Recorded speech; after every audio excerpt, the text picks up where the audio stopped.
अनाज साफ कर रहे थे। बाबा ने कहा बच्ची यहीं पर ले आना, मिल लूंगा यहाँ पर। कहा नहीं बाबा आप रूम में चलो ना, हिस्ट्री हॉल में बैठो, इतने दिन से मैं उसको कोर्स करा रही हूँ और भगवान से मिलाना है, भगवान के रथ से तुम्हें मिलाना है, और आप कह रहे हो कहेगा तुम्हारा कैसा बाबा अनाज साफ कर रहे हैं, तो यहाँ कैसे मिलूंगा। तो बाबा कहते हैं मामा देखो बच्ची को ना अभिमान आ रहा है कि मेरा बाबा अनाज साफ कर रहा है, तो क्या हो गया, अनाज साफ कर लो, आज तो मैं यही मिलूंगा, मिलाना है तो यही ले आ। तो बाबा भी अपनी जिद में आ गए।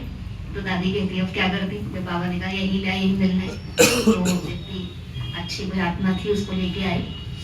जब सामने लाए तो जैसे ही बाबा के सामने आया, उसको विष्णु चतुर्भुज का साक्षात्कार हो गया। बाबा नहीं दिखा, उसको विष्णु चतुर्भुज दिखा, और वो जैसे कहते कि जैसे साक्षात्कार हुआ तो एकदम पीछे तरफ गिरने से लग गए। फिर उनको एक दो भाइयों ने पकड़ा, तो कहा कि सच में जो आप सुना रहे थे वो मुझे साक्षात्कार हुआ, वो अनुभव हुआ। तो उसने वहां बैठे बैठे बाबा का ही अनुभव किया। तो मैंने भले हम कर्म साधारण कर रहे हैं, लेकिन अगर संकल्प श्रेष्ठ है और हम अपने ओरिजिनल स्वरूप में स्थित है, तो हम अपना उस स्वरूप का साक्षात्कार किसी को भी करा सकते हैं। ऐसा कुछ नहीं कि कार्य से हम कोई बड़े टिप टॉप होकर बैठे तभी साक्षात्कार हो सकता है, लेकिन मन और बुद्धि वो टिप टॉप हो, संकल्प में हो, वो शुद्ध और पवित्र संकल्प में हो, तो अपने आप ही उस आत्मा को कोई भी साक्षात्कार हो सकता है। तो ऐसे बाबा की जैसी स्मृति रही, जैसे कर्म रहे, जैसे बाबा ने प्रैक्टिकल करके दिखाया, सिर्फ ज्ञान सुना के नहीं दिखाया। और कभी श्री बाबा ने ये नहीं कहा कि मैं सुना रहा हूँ, मैं करा रहा हूँ, या मेरा ये कार्य है, या मैंने इसने इतना काम किया, इतनी सेवा की, किसी प्रकार का मैंपन बाबा को कभी नहीं आया। अपना भी तन मन धन देकर स्वाहा किया, तो सब दादियों के नाम करके, ट्रस्ट के नाम करके फिर कार्य में लगाया। कभी भी अपनी मत से कोई चीज यूज नहीं की, सब श्रीमद प्रमाण यूज किया और श्रीमद प्रमाण बच्चों की पालना की। तो ऐसा ट्रस्टी और ऐसा त्यागी, ऐसी तपस्वी आत्मा जो दुनिया में परिवार में रहते हुए, संसार में रहते हुए उनसे न्यारा होकर दिखाया। तो ऐसे हम सबको भी पुरुषार्थ करके ब्रह्मा बाप समान न्यारा प्यारा बन करके अब वापस घर लौटना है।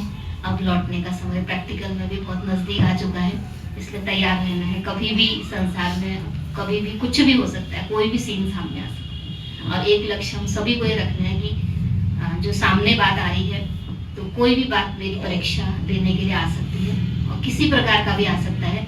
तो कहीं भी अगर बुद्धि का लगाव होगा तो हम उस समय फेल हो जाएंगे। तो इसलिए हमें अपने आप को चेक करना है कि कहीं संबंधों में, कहीं देह में, कहीं व्यक्ति में, कोई साधनों में, कोई स्थान में अभी बुद्धि तो नहीं है, या कोई अपनी सूक्ष्म कोई चाहनाएं हमारे अंदर अभी रही तो नहीं है, मान शान की चाहना, कोई पूछ पूछ की चाहना, है ना, इस प्रकार की जो बातें होती हैं, इनमें तो कहीं बुद्धि नहीं है। सूक्ष्म में और स्थूल रूप में कहीं भी अगर आत्मा की बुद्धि अटकी हुई होगी, तो बाबा ने कहा अंत में वहीं से परीक्षा आएगी, और जो मेरी कमजोरी होगी वो कमजोरी ही परीक्षा बनकर आएगी और वो मुझे फेल कर देगी। इसलिए मुझे एक एक बात में अपने आप को संपूर्ण बनाना है, और जैसे बाबा ने बनाया है वैसे ही बनाना है। सब जगह रहते हुए, करते हुए, निभाते हुए अपने आप को न्यारा प्यारा बनाना है। तो अंत टाइम में भी दादियाँ सुनाती है कि बाबा का यही अवस्था थी कि बाबा सबकी सुनते भी थे, सबको सोल्यूशन भी देते थे, उसको समाधान भी देते थे, बात भी सुनते थे, लेकिन सार रूप में सुन करके जैसे न्यारे प्यारे, और कोई सामने बोल रहा है तो जैसे बाबा सुन ही नहीं रहा है, ऐसी अवस्था बाबा की होती थी।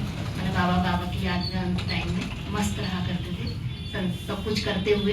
तो ऐसी स्थिति हम सबको बनानी है, कार्य करते हुए भी, संभालते हुए भी उपराम रहना है। तो ये आंतरिक सारा पुरुषार्थ आंतरिक है, बाहर तो कुछ है नहीं, छोड़ छाड़ के नहीं बैठना। तो सब अपने अपना हरे का पुरुषार्थ है, गुप्त पुरुषार्थ है।